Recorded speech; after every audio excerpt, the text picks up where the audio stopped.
मेरे पास बहुत प्रॉपर्टी है, मेरे पास एक अच्छा एसेट्स वैल्यू है और इस कारण से मैं सेविंग्स या फाइनेंशियल प्लानिंग में या इंश्योरेंस या इस सब सेगमेंट में नहीं जाना चाहता। ऐसा अगर कोई हमें एज अ एडवाइजर जवाब देता है तो उसके अंदर कितनी अच्छाइयाँ या सच्चाइयाँ छुपी हैं, कितनी बुराइयाँ या विकार छुपे हैं, उन सबको जानने के लिए आज का वीडियो बहुत इंपॉर्टेंट हो सकता है।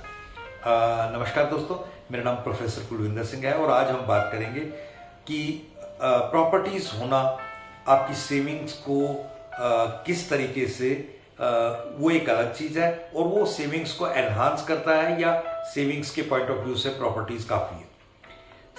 सबसे इंपॉर्टेंट बात है कि प्रॉपर्टी होना लिक्विडिटी को कॉन्स्ट्रेंट करना है।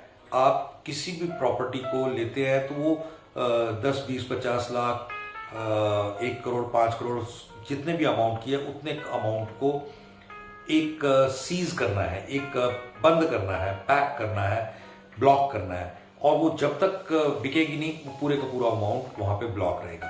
मार्केट सिचुएशंस कई बार अलाउ करती है कि आप उसको बेच सके, कई बार नहीं। और अगर आप कोई लिक्विडिटी पैसा फंड्स चाहिए तो आप उसमें से कंप्लीट को या उसके पार्ट को सेल करके करते। लेकिन अगर मान लीजिए कोई इमरजेंसी आके खड़ी हो जाए तो विड्रॉल चाहिए, तो उस इमरजेंसी को कैसे टेक केयर करेंगे? ऐसी भी बहुत सारी चीजें होती हैं, इसलिए लिक्विडिटी इसमें बहुत कम है। देन बहुत सारे नेचुरल फिनोमिनाज होते हैं, अर्थक्वेक आ जाते हैं, बहुत सारी चीजें हो जाती हैं जिन कारणों से वो प्रॉपर्टी या उस एरिया का माहौल चीजें गड़बड़ा सकती हैं।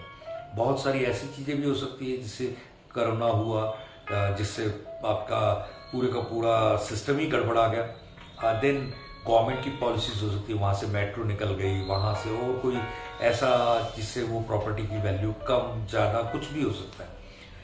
देन इन सब के अलावा जो सबसे इम्पोर्टेंट बात है वो ये कि प्रॉपर्टी को जैसे मान लीजिए आपने एक अमाउंट में खरीद लिया तो कितने साल बाद बढ़ेगी ऐसी कोई श्योरिटी नहीं है।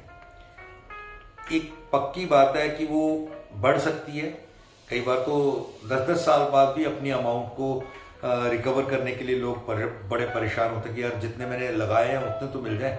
तो ऐसी चीजें भी प्रॉपर्टी के साथ जुड़ी हुई हैं।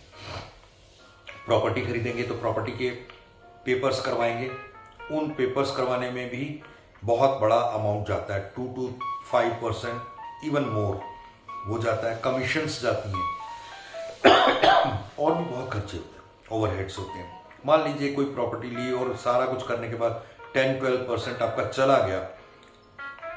1 CR की प्रॉपर्टी थी, 1.20 CR में वो आपको प्रॉपर्टी पड़ी और अगर आपने मान लीजिए 4 साल में उसको दोबारा रीसेल किया और उसमें दोबारा ओवरहेड्स खर्चे आए और आपने टोटल जो कमाया उससे, से फॉर एग्जांपल कि आपने एक अमाउंट कमाया 20 लाख 30 लाख 50 लाख और खर्चे काटने के बाद पता लगा कि हम तो इतने साल सब कुछ करा और 10 लाख ही बचा, क्योंकि जब दोबारा रीसेल किया तब भी तो प्रॉपर पेपर्स, कमीशंस, एवरीथिंग और इतने पीरियड के दौरान आपकी मेंटेनेंस के खर्चे, तो ये सब चीजों को भी आप प्रॉपर्टी के साथ कोरिलेट करके देख लीजिए। और बड़ी बार क्या ऐसा भी होता है, कोई आपने रेंट आउट कर दिया तो किसी ने कब्जा कर लिया, वो हो सकता है। अगर रेंट नहीं भी दिया तो कोई वैसे ही आकर उसके ऊपर बैठ जाए, तो कोर्ट केस चीजें, इन सब चीजों का भी ध्यान रख के आप अपनी सेविंग्स को जो हार्ड अर्नड है उसको कहाँ लगाना है, कैसे लगाना है, ताकि एक रेगुलर इनकम भी आती रहे, प्रिंसिपल भी सेफ है और उसके बाद इंटरेस्ट में इतनी आमदनी हो कि आपकी रिटायर्ड लाइफ या लग्जरियस जो फ्यूचर लाइफ है वो चल सके। तो इसलिए आप और गाइडेंस के लिए हमें कांटेक्ट करें। थैंक यू, जय हिंद।